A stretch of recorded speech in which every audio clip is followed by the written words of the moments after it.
KaraokeBooks. Candide. Audiobook. Written by Voltaire.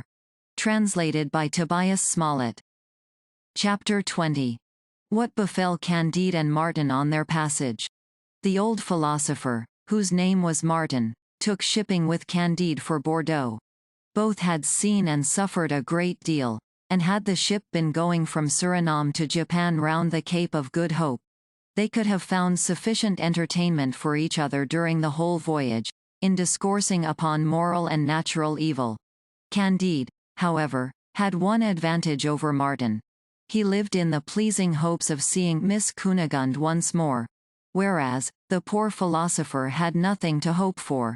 Besides, Candide had money and jewels, and, notwithstanding he had lost 100 red sheep laden with the greatest treasure outside of El Dorado, and though he still smarted from the reflection of the Dutch skipper's knavery, yet when he considered what he had still left, and repeated the name of Cunegonde, especially after mealtimes, he inclined to Pangloss's doctrine.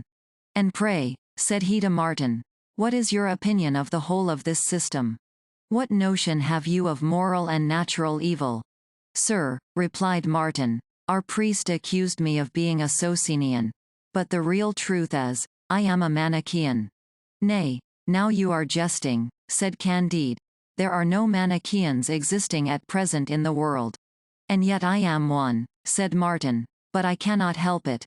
I cannot for the soul of me think otherwise."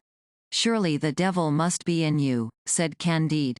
"He concerns himself so much," replied Martin, "in the affairs of this world that it is very probable he may be in me as well as everywhere else. But I must confess, when I cast my eye on this globe, or rather globule, I cannot help thinking that God has abandoned it to some malignant being. I always except El Dorado. I scarce ever knew a city that did not wish the destruction of its neighboring city, nor a family that did not desire to exterminate some other family. The poor in all parts of the world bear an inveterate hatred to the rich, even while they creep and cringe to them. And the rich treat the poor like sheep, whose wool and flesh they barter for money. 1,000,000 of regimented assassins traverse Europe from one end to the other, to get their bread by regular depredation and murder, because it is the most gentlemanlike profession.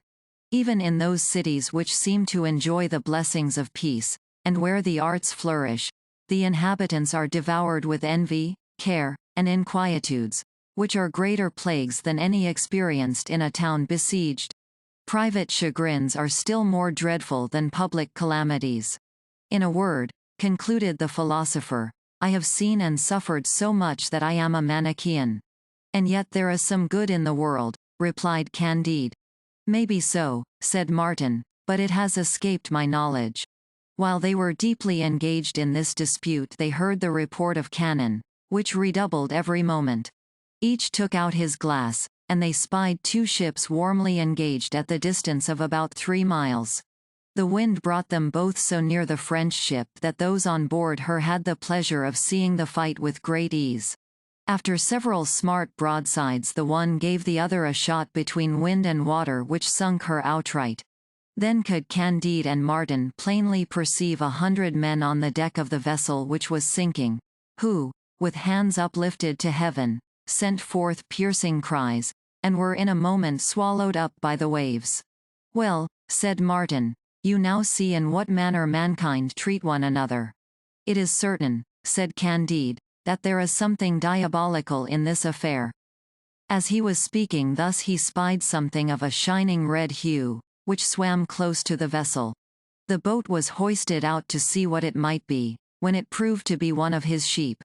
Candide felt more joy at the recovery of this one animal than he did grief when he lost the other 100, though laden with the large diamonds of El Dorado. The French captain quickly perceived that the victorious ship belonged to the crown of Spain, that the other was a Dutch pirate, and the very same captain who had robbed Candide. The immense riches which this villain had amassed, were buried with him in the deep, and only this one sheep saved out of the whole. "You see," said Candide to Martin, "that vice is sometimes punished. This villain, the Dutch skipper, has met with the fate he deserved." "Very true," said Martin, But why should the passengers be doomed also to destruction? God has punished the knave, and the devil has drowned the rest.